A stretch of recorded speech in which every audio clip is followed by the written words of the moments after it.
So I guess let's just start it out right here, right now. So if you guys want to do is just like a brief introduction, just to kind of fill us in on, obviously Chris and then Jerrod.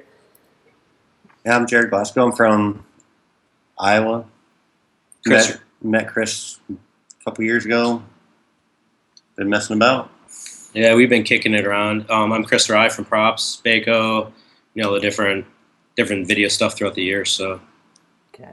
So I guess the big thing that I wanted to get you in on this interview is just to talk a little bit about this guy right here, the Props box set that just came out. It's out now, right? sort of. We sent out all our pre-orders, and I'm currently out of stock because they're super time consuming to make. Actually, Okay. To make like a round of them takes like 10 hours for wow. like 9 copies. So it's super it's super tedious, like putting them all together. But normally I would have a bunch in stock, but the fact we're getting ready to go on this trip right now, they're sort of put on hold until I get back. So Okay. yeah, but we have a thing basically where we're taking orders now for the second batch, which will be available the end of November, Okay. and then they'll ship out then and everything. So still in time for Christmas and all that. Oh, okay. So how many did you actually have made for the first order? I think we sent around 200 out. Oh, wow. That's Which crazy. is pretty awesome because it's like with these things you really never know how they're going to go, and it's sort of just like a gamble. You're not sure how people will be into it or whatever, but everything's been really great. It's blew away my expectations, like totally. So Do you do all like the Blu-ray stuff in house, or do you have somebody else do it for you?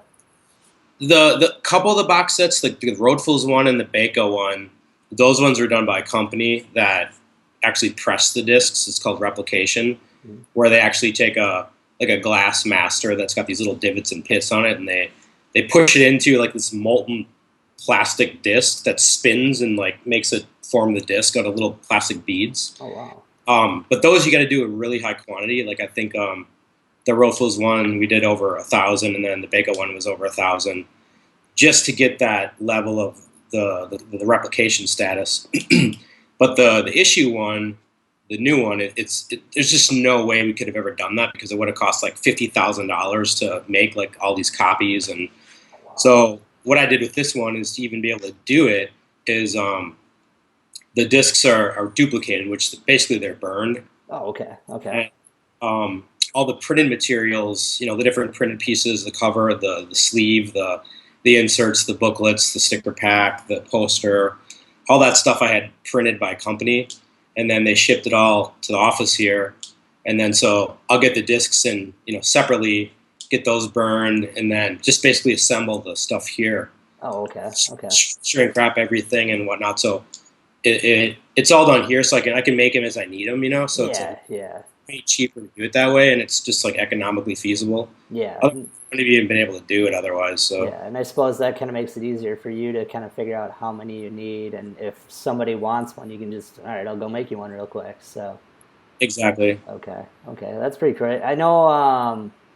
I saw something about you actually had a disc filled up to like 99% or something like that. How much does it take to max one of those out? Well, the discs we're using for the issue set are 50 gigabyte, the dual layer discs, the big ones, and it's like 2 layers sandwiched together. So the laser reads 1 layer, and then when it hits the end of that, it refocuses a little bit deeper, and then it reads the second layer. They're sort of like sandwiched together.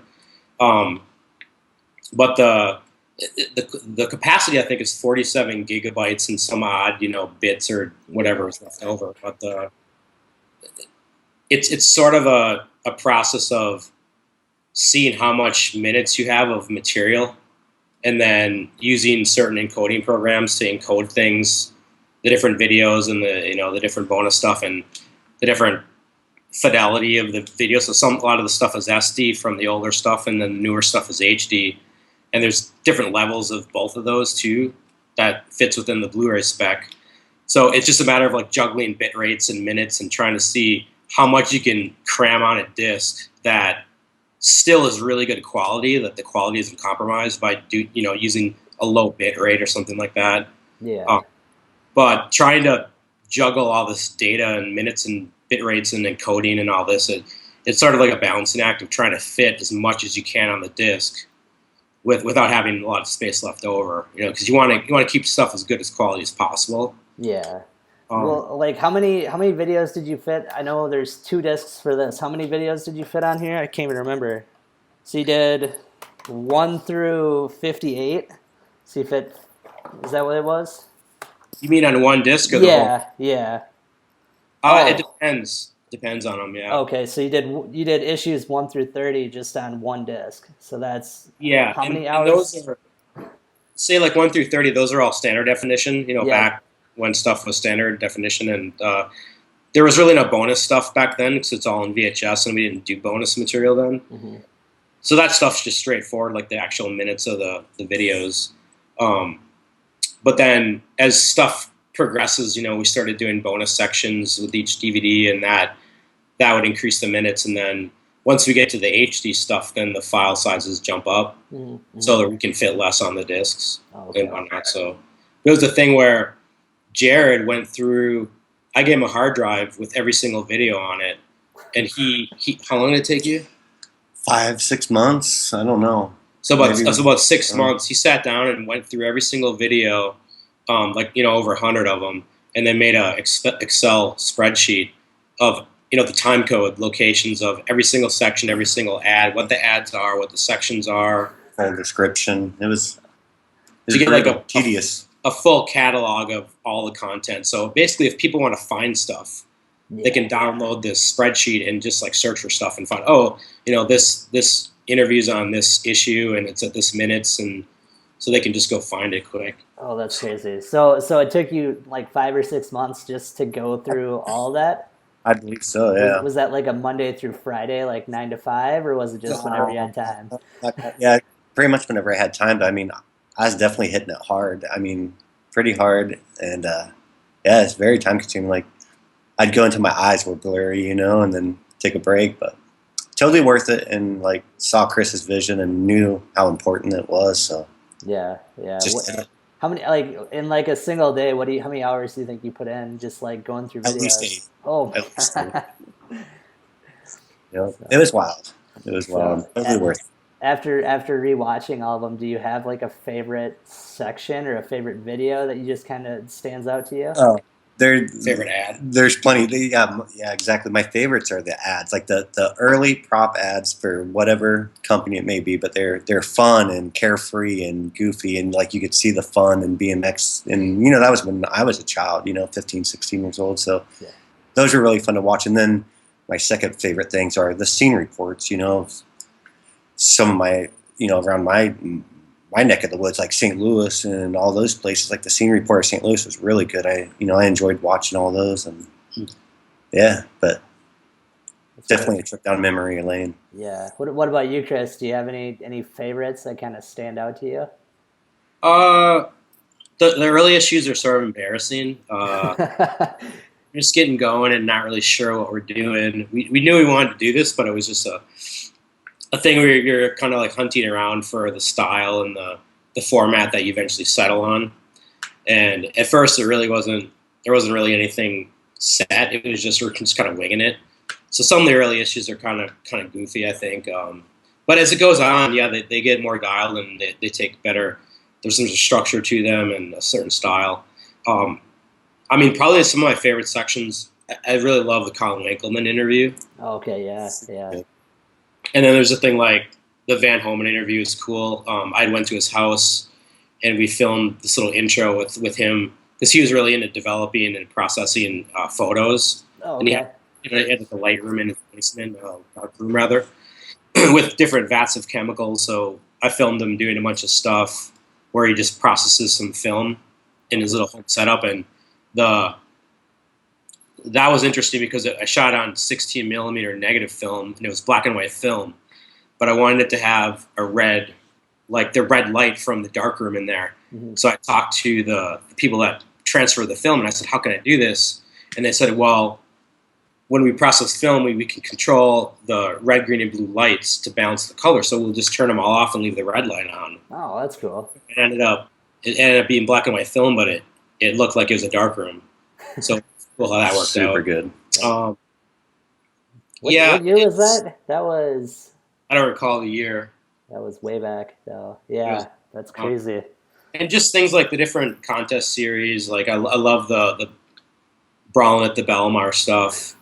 You know, with I mean anything with FBM, and those guys always get wild, and it's just like fun shit like that. So yeah. Well, like you mentioned, you shot on like 16 millimeter. How many, like, when you first started out, what kind of camera were you working with? damn, I mean, maybe a VX3. Okay. Was the good high 8 camera. The you know the you know, it was like there's a CCD chip, but there's a prism in there that would separate the light into the 3 colors, and you get really good, you know, high 8 footage essentially. So I think that was a VX3. Okay, and then what about towards the end, like 2011, some of the final videos that you're doing? Yeah, a lot of that stuff is it's all in HD. So I think Stu and Walter filmed a lot of the last issues, and that was before DSLRs really came onto the scene. So it was more like HMC 150s, which is an HD camera that shoots to a chip. But then, you know, through the years we stepped through all the different cameras. I think we were the first people to really have a VX 1000, which is like nowadays it's like the sacred camera. Absolutely. Yeah. How do you feel about that? Like nowadays with all these like younger kids coming up that are filming and they're just super into like those older cameras. Is it weird to you? I can see the appeal because there, you know, you throw the depth lens on there, and it gives this like really cool look to it, which is a really cool look. But I mean, it's great for web and stuff. I can't even really imagine shooting SD anymore. Just like, why would you do that? Yeah. But yeah, it's cool though. I mean, a lot of people are into them. It's funny seeing the VX 1000s, the mods everyone does. They'll take, you know, unscrew the plastic like shelling of the camera and paint the stuff like bright yellow and stuff, and put them all back together and like mod out these cameras, which is pretty funny. Yeah. So okay, so kind of back to the video a little bit. Now that it's like available, and obviously like when you were setting this up, like the price tag, I know you had asked me like if I thought that was like a fair price and everything.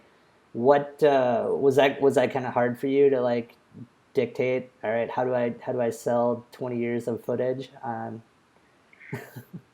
It was hard, and I think I definitely asked a handful of people like I thought could give me some good advice on that. And it was a thing where you had to factor in like the time it took us to put everything together, and I mean it took us a year and a half to get everything together, and then the costs of getting everything made, the printed materials, and the disc costs, and it was a thing where it probably should have sold for more, but I didn't want to make it that much more. I wanted to make it like I wanted people to feel like it was a really good deal. Yeah. More or less, just get as many people to buy it and not really worry about making a ton of money. More or less. I mean, if I sell a bunch more, I'll be happy. But I mean, right now I've definitely broken even on it, so that's okay. Yeah, well, that's good. Yeah. So with between the two videos, how many hours of footage is there? There was about 120. Oh wow. Oh, Okay. you mean on the whole thing? Yeah, for the whole thing. About 120. Okay. Yeah, there's 78 issues, and those vary from 40 minutes to an hour and a half on some of the longer ones. The best ofs were. There's 20 best of videos, which go from 94 to 2010. Some of the best ofs had 2 versions, like a dirt version and a freestyle version in the early years. Yeah. And there's a handful of bonus videos we did, like Metro Jam and Passports, Euroscene, the Groundwork video, and then the Owned. And just we threw some bonus videos on there too. Like this wasn't really explained in the materials, but I wanted to put on Marco's first video that he did before Props was formed, and then what I was doing at the same time, my latest work sort of before Props came together, and that was Marco had done A Few Good Men, and then I was with doing stuff with the Baco stuff, so it was Baco 5 was the most recent one I had done, and then I sort of wanted to put those 2 videos just from each of us that this is what we were doing at the time when we formed Props. This is so those are on there as bonus things, and then There's about, I think there's 10 or 11 hidden things on there. Okay. Throughout the disc, they're sort of scattered around. I mean, there's full length videos, like the Schwinn videos on there. Oh, right on. Nice. And I got permission from the companies. Basically, like old videos that have never been available really in recent years. So, I think they're going to be pretty hard to find this stuff, but probably a thing where in a little while we'll leak some of the locations of the stuff. So yeah. so people can at least enjoy some of that stuff. So drop some of the cheat codes online so everybody can download them. yeah, it's like a cheat code. Exactly. Yeah. That's hilarious. Murder bike will leak them out. So everybody, like, are you gonna have these? Obviously, the last you've been the last. So you did the box set for like Road Fools, you did for Mega Tour, you did for Baco, and now this. That's pretty much everything that you guys have done, right? Is this the final box set? It's a final one, yeah. Okay. This was one I didn't really think I was ever going to do this one, honestly. I mean, I knew the Road Fools one would be good, and people have asked for this stuff for years, Mm-hmm. Yeah. And I knew the Road Fools one would be good. The Baco one we did sort of kind of wrapped around the documentary. Yep. Because the documentary was the main thing, but then we kind of added everything else in there to just make it really cool. And then the Mega Tour one I just was working on sort of during when I started working on the issue one. I was just like, well, this Mega Tour one, it took him about 3 months for that one. But it was just, well, I might as well do it, just to have it available for people if they want it. Mm-hmm. So it's really like, I mean, as far as my career within BMX, it's pretty much everything I've ever done. Yeah. Most, little things here and there that really aren't on there. But so it just to preserve stuff too, because eventually, tapes fall apart and things lose their magnetism, and they're not going to be around forever. So I figured, might as well get all this stuff digitized and get it on, Blu-rays that are super durable and they'll last a long time. And so just to preserve the history of it. How many hard drives do you have that are just filled around your house for all the different videos, from props to the Mega Tours to the Bacos? He was opening up drawers last night for me, and I was geeking out a little bit. There's like the original Baco High 8 tapes just in a drawer. So these are the original ones. Amazing to see that type of stuff. I think you tried stealing one. I definitely stole Nice. 2. Put it on eBay. In my closet, I have a shelf there's probably like 25 hard drives in there. I mean, at least and they're like the internal ones. I have a hard drive dock. Oh, okay, yeah. Drives into, and I just keep them on there. But I keep duplicate. I keep like a backup version of every one. So every hard drive I have 2 of each one. Oh, okay. If it's one, screws up or something, have a backup one. Yeah, that's actually super smart, just with the way technology goes, anyways. So you had Eben Fischer do all the artwork, right? Like, how did you pick him to do it? It was a thing where I had seen some of his work. Like, he did that dance shirt with the lightning bolt that looked like a spoked wheel. Mm-hmm. And some other things he did, and I thought they were really interesting. Sort of a demented twist on everything, but in a really cool way. Like, I felt like he has a really cool style that I've never really seen anyone do. Mm. And I wasn't really sure what I wanted to do for the artwork of the box set. This was sort of in the early planning stages of everything. And packaging is always a tricky thing anyways. Especially something like this. I think there's like 15 different individual pieces that all come together to make this. But I reached out to Eben, just, hey, I'm doing this. Would you be interested in, working on something like this and doing some artwork for this? And I wasn't really sure what he would say. I didn't know what he was working on or how busy he was, but he was super into it. And I knew that he had been around enough, that he had seen a bunch of the earlier issues, that he had a really good feel of what Props is all about, Mm-hmm. And so I'd given him the 10 different logos, the artwork for the 10 different logos that are on the sticker sheet, which are sort of all our logos throughout the years. And I said, I don't know what I should tell you to do. All I know is I'd like all these different logos worked into the artwork somehow. Yeah. And he came back, and it just completely blew me away. What he came back with. Can you grab a thing out of that box, just the back without the card on Yeah, it? I think I have the stickers here too. So Yep. so that's the sticker sheet that comes with the video. Here's a cool thing that you probably wouldn't notice, but the back cover, see like the lens? Mm-hmm. The lens is the oval from the logo, Oh, the nice. original logo. Then on the front, he's got the obstacles spelled props. What is it? P up here, R, O, P, S. He came back at that, and I didn't even notice myself. Like, that is incredible. And then a lot of those things are based off stuff in the video, right? Like those are spots that you guys actually went to.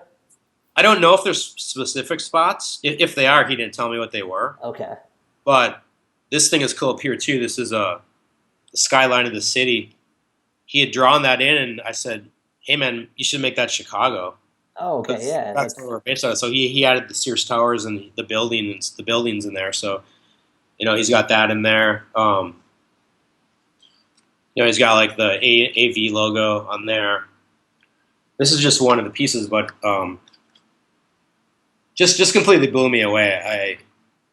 I didn't know what to expect, and I was just like speechless when I saw the sketches and stuff. And I was like, people are going to think this is the coolest thing, Like there's so much detail, and it's pretty incredible. I was really blown away. And the revamp of the original Taj drawing that he ended up doing. Yeah. Which Up on the shelf over there, there's two of the boxes that are sitting on top. So how long? I was going to talk about the re-up of the Taj drawing. Oh, yeah, let's do that, yeah. In 97, Taj did this sketch of just this little kid kneeling in front of the TV, and it was sort of black and white and really basic, but it sort of gave this like iconic drawing he did, and it sort of like summed up everyone, how they were sort of just like entranced with what they were watching and everything. And so he did this drawing of I said, hey, what if you re-up that drawing but in Eben Fischer style? And so he came back with this, and it's basically like you put the two cases together and it makes this image, and that's the drawing of the kid sitting in front of the TV. But it's this like crazy bike monster guy that's actually on the cover too. And the crazy detail with this is that if you look at the frame, it's a Taj. Yep. So it's like like this really cool like hat tip Taj for drawing that, Like I said, I don't know how he comes up with this stuff, but it's pretty incredible, man. He's an amazing artist. How long did it take him to do the drawing, and did you guys like bounce a couple ideas around, or was it pretty much like once he hit you with something, you're like, that's it? He hit me with some black and white sketches, and then I had a little bit of direction for him, do this, do that, try this, try that, like with the skyline thing, and then that was before he watercolored everything in, and then he came back with that. Mostly the Taj thing was the most direction I gave him, was the re-upping that, because we were trying to think of, well, what can we put on the cases and everything. So he did that on there, and I thought that was pretty amazing. Then the front cover, how it spells props with the obstacles. Yeah. It just so worked out that the box set is made up of 5 discs, which is PROPS, like the 5 letters. So yep. He redid the front artwork, but from a different perspective, and created the obstacles that spell the letters on there. So when you put the 5 discs in a row, it spells props with the. Oh, that's sick! Yeah, I didn't even notice that. So clever. That's wild. It's a funny thing with that, because at first I really wanted to do 4 discs with this, because adding another disc, because it just makes it more and more expensive. So I was trying to get everything to fit on 4 discs, and I finally realized that I cannot fit everything and have it at the quality that I want. So I had to add a 5th disc, and that's what ended up making that even possible with the letter. So it all worked out by doing that. So that's wild. How long did it take him to draw all that? I think it was about 5 months. Oh, okay. I don't think he's working on it straight. He had other stuff going on, but it it took him a while to sketch the stuff up, and then the watercoloring. Once he had the sketches down, the watercoloring, he pretty much got that stuff done pretty quickly. But I would have loved to be able to see him do some of that. Yeah. You know, be sort of like watching him. He's got the original drawings still. Okay. He sent me like really high res scans of everything, but I don't know where those will end up. But he's holding on to them for now. Mm-hmm. Yeah, that's rad. I mean, maybe you could even do something where you just do like a blown up poster of it, you know, with all the artwork together. I don't know. That's pretty rad though. He had talked about doing, you know, one of the pieces where he would sort of like, he'd do maybe 50 of them or something, and then he would number them all, and then sign them and everything. And we haven't done that yet, but maybe that's something we'll do later. Okay. Maybe just pick one of the pieces and decide to do that with it, but we'll see. Nice. It's pretty incredible artwork though, man. Yeah. Damn. I mean, I've looked at the covers and everything for a while, and I was like holding them up to take pictures of them for the site, and I was like, oh yeah, this kind of goes together. It did not even occur to me that you could spell props with like all the stuff, because it just, yeah, like I'm just looking at it right now. It's like you wouldn't think of that until somebody told you. So that's his style though. It's like he hides these little details in there that he thought of them and put them in there, and he just put it out there without even mentioning it, just to see if you'll notice it. Yeah, I had no idea. So okay, so now that the video is wrapped up, I heard something about you're working on a new documentary. Yeah, it was a thing where it's about Jimmy Levan. Oh, okay. He's sort of this legendary guy within BMX, and it was a thing where I'd thought about. He actually had done the voiceover. He did a voiceover track for the Bagel movie. Mm-hmm, yeah. And I've known him, you know, for years and friends with him, and it was a thing where I'd thought about his story for a while. That he's got a really interesting life. He's got ups and downs, and really low downs, and really, you know, good ups. He's just sort of all over the place. Yeah. But the story is really interesting, and I kicked around the idea for a while of doing something with him, but sort of what set it off was Dig. Will Smith at Dig had approached me about doing something, basically doing a documentary about him, and that's sort of what kicked it into gear. You know, made it sort of like get legs and go on its own. So yeah, I've already done some interviews, but Jerrod and I, we're leaving tomorrow morning for like a 10-day trip to go to Texas and to Southern California, just to probably shoot about, I don't know, 15 to 20 interviews with different people like Chase Hawk and Sean Burns, Chris Moeller, pretty much like all the people that have really interesting stories about Jimmy or have spent time with him. Yeah, yeah. Chase was there when Jimmy crashed real bad in 2007. Okay. That was in the Odyssey Electronical video where he crashed. They didn't show the crash, but we were going to show it. Oh wow! Okay. So we have, you know, Jim Bauer gave us, like, let us use the footage and everything. So we're trying to track down a lot of B-roll of him throughout the years. Mm-hmm. There's so much stuff, and it's all scattered around. So we're getting a lot of photos. When he was younger, his dad, amazingly enough, his dad was this avid SLR photographer. He shot a lot of photos, you know, and this is in the late 70s. back so we actually have photos that no one's seen before of Jimmy with his first bike. Oh wow! His mom chasing him down the road, learning and riding for the first time. His first races. I mean, because he's a racer at first. So we have a lot of really cool imagery that can help tell the story of his youth and whatnot. Okay, so you had mentioned Will and Dig. Is it going to be something that's going to be released online, or what's the plan with that? I think it's going to be online for a little while. Ultimately, we're going to try to get distribution on it, as far as have a studio pick it up. Okay.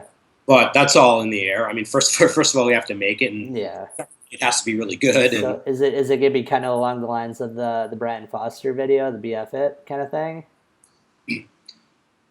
Maybe, I don't know. Maybe. Mm-hmm. I'm not sure. I don't want to tell the story in a linear fashion, really. Yeah. I'd like to jump around and pick out the interesting bits of his life and tell them in a way that's really compelling. Mm-hmm.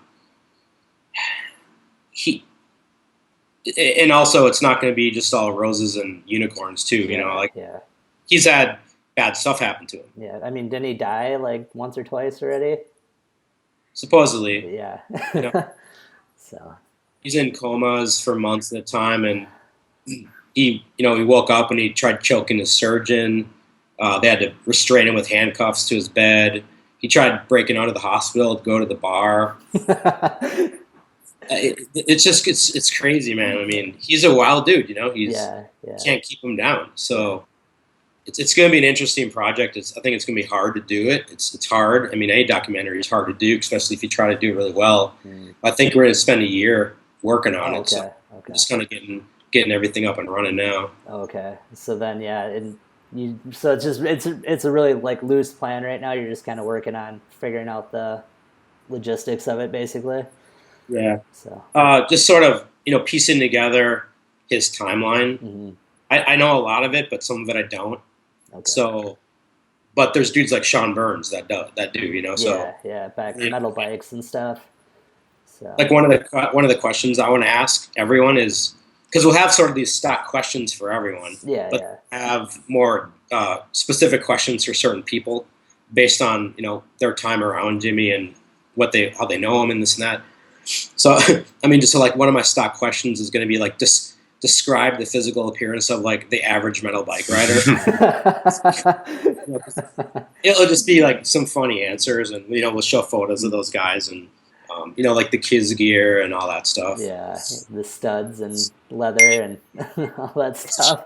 The stuff's just hilarious, Yeah. So other than the Jimmy video, what other projects do you have going on? That's pretty much it. I'm helping Brooke. That was Glenn Salyer's lady. Okay, yeah, Yeah, I'm helping her work on a little video that she's trying to put together, just to sort of help her, get past the issue. She just went through hell with Glenn passing, and just to sort of help her put that stuff to rest. And so I've been helping her work on that for a while. So that I think that'll be out probably in the next few weeks or so. Oh, okay. That's just something coming out online, and just like a little thing like that. But I mean, the Jimmy thing is the main thing. That's going to take a long time and a lot of trying to find stuff and track stuff down. And the story's so amazing. It's worth the time and effort to put together because it's Jimmy Levan. And some of the story we don't even know yet. Right. I mean, we're gonna. You interview all these people that have spent time around him, and they'll look at him from their own perspective. So they're going to give you. We're going to shoot these interviews, and they're going to give us all this really cool information that we may not even know right now. Yeah. Help build the story out and everything like that. So that's pretty rad. So after the Jimmy project, now that all the props stuff, all the road tools, all that stuff's wrapped up, do you have any plans on doing something BMX related further down the road, or is it kind of up in the air? I don't know, man. I really don't. I'm not sure. I mean, maybe my time within BMX has run its course. I don't know. I'm not sure. It seems like things always come up that you never anticipate. So maybe. I don't know. We got to see. We just got to see where that goes. I have no plans, but things always seem to come about when you don't expect them. So we'll just have to see how that goes. Yeah. But the Jimmy thing is going to be a long, long road. Yeah. To get that done, and we'll see. We'll see what happens. Yeah. Nice. So let's talk about the Baco stuff. Like the Baco Jam that just went down in Wisconsin and everything like that. How did you feel that all went down? This year, I think it was good. Everyone's into it. It's sort of a funny story because they did a Baco Jam. Chad and Dave had done a jam in 2007, I think it was, at the same location in Warrens, and shit got so crazy. I was there for that. Micah and them brought in these strippers, and one was a daughter and the mom and the daughter combo. Where they found that, I don't know, but there's a midget in a Superman costume. Mom slipped and broke her nose. then they were partying in these cabins. The security guards came up, and then the guy stole the security guards' golf cart, drove down the stairs. There's shit going. So they basically got kicked out for life in Yeah. 07. Well, I think if I remember right, there was like 7 or 8 state patrol that showed up, like straight up right in front of all the villas. They're just like, all right, you guys got to leave. It's finished. You guys are leaving, and you can never come back ever. That was actually one of like those moments for me where I was like, this is BMX. This is what I'm gonna be doing now. Like that was kind of when it all kind of started with the website and everything too. So Yeah, that's This awesome. is my life from now on. it just kind of one of those like weird moments where everybody just kind of all hell broke loose and you're just like, this is awesome. And then what happened after that was that the campsite went bankrupt. Mm-hmm. And so there's new owners now that have no idea about the past happenings.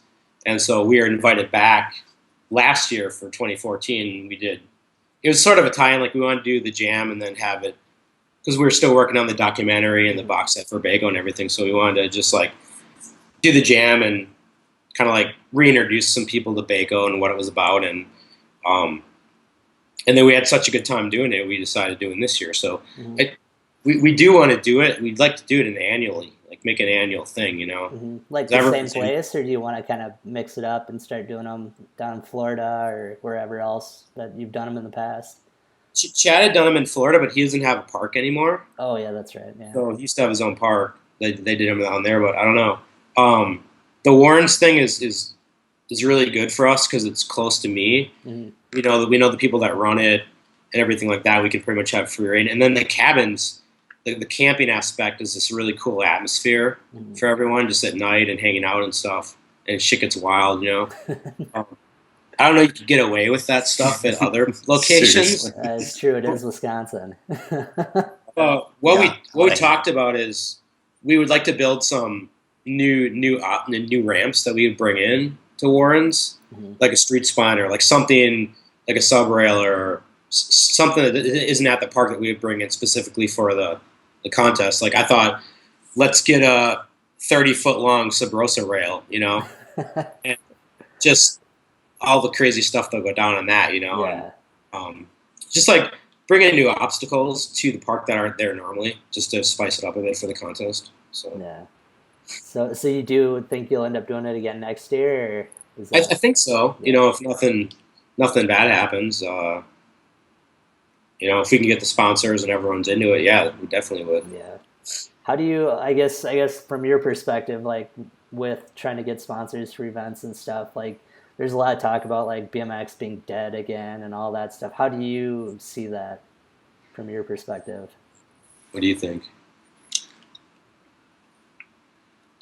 That's a hard one to answer. I mean, we're all in BMX. We all have seen it come and go, and we're old enough to see the trends come up and down and sales go up and down. And I think had conversations earlier about like social media might be a double-edged sword. You know, it's good for some industries, good for even riders, but it can also be the fail of that. I mean, I don't know the real answer to that. Mm-hmm. To me, I still ride my bike all the time, and I love BMX, and to me, it's still on top of the world. So yeah. It seems like what people are implying when they say it's quote unquote dead is that there isn't a lot of new stuff happening.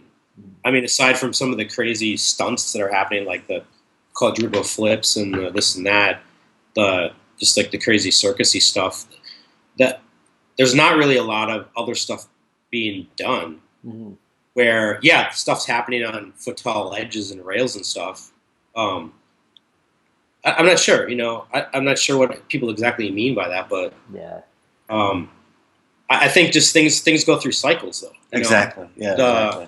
No one rides brakes, but some people. I mean, brakes will come back. Yeah. Probably.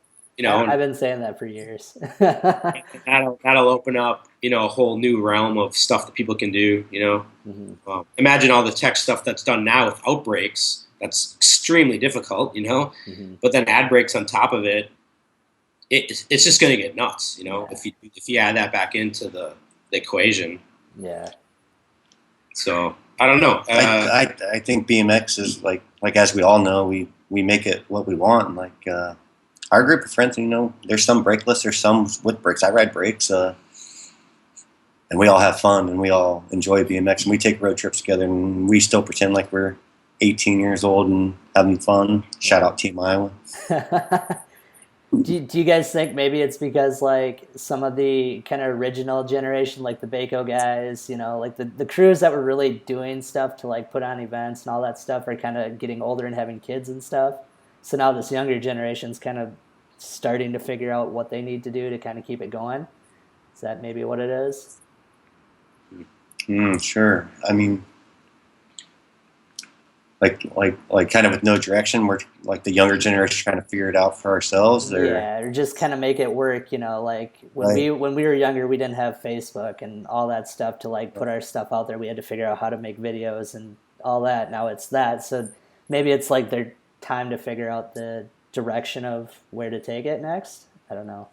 Could very well be, yeah.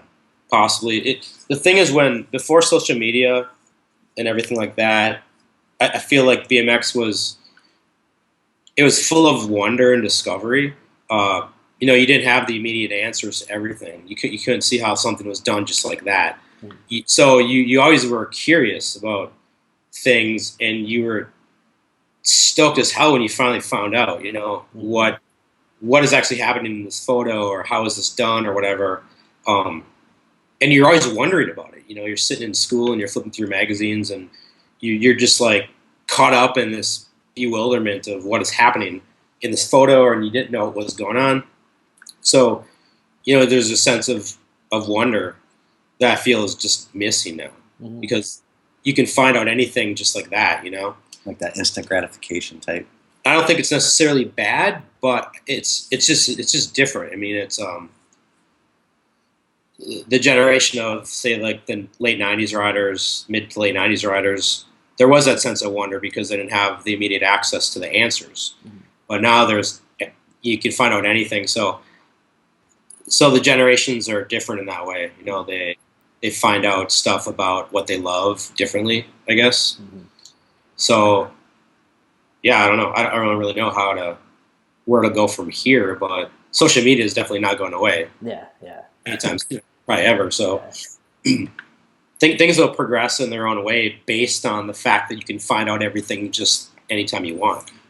But also with social media, like through IG, Instagram and stuff, like I've made so many more friends through BMX, through social media. Like dudes that I probably would have never met unless I happened to run into them. But like I'm already friends with them on Instagram, so like I bump into them at a skate park, we already know each other. So in that aspect, I really enjoy it. I like it. And, I don't know, more access to people, more access to writing, more access to videos, BMX Union, Yeah, and it does seem like there is more riders, which is weird. Like when you compare it to the past to now, and like everybody's saying it's dead. It's like, well, there's 250,000 kids on Instagram. They're just like, yeah, I ride. Right. So I don't know. It's just kind of a weird one. I guess I like to kind of ask people what their perspective is on it.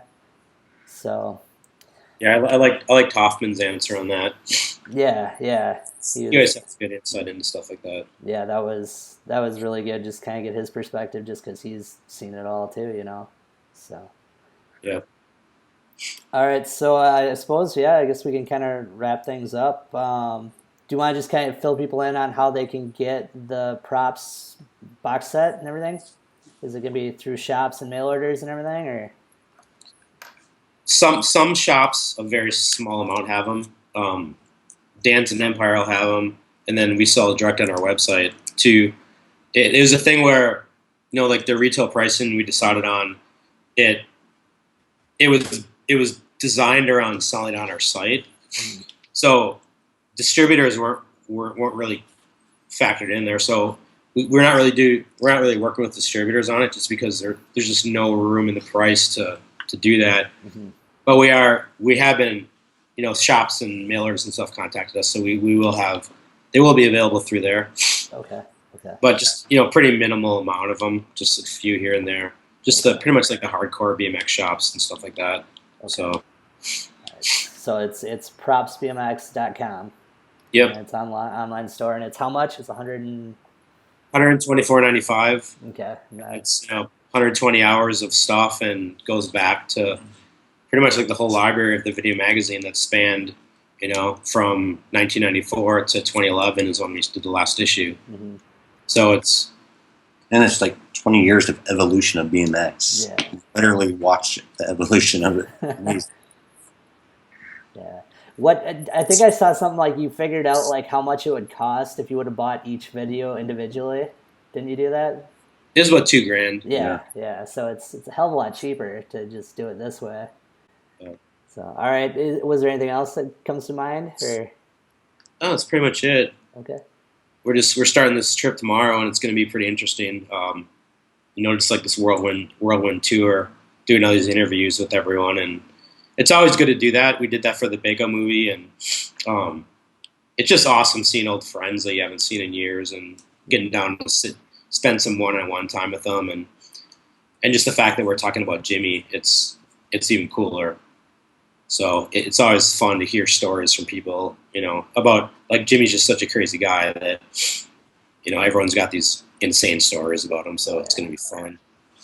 That'll be an interesting year, that's for sure. So, all right. Well, I guess I can let you guys get to packing your bags and kicking it back before you hit the road. So it was good talking with you guys. Thanks, Kurt. Yeah. Thanks a lot. Have a good trip. I'm sure I'll talk to you guys sooner than later. So For sure. all right. See you guys. Take care, man.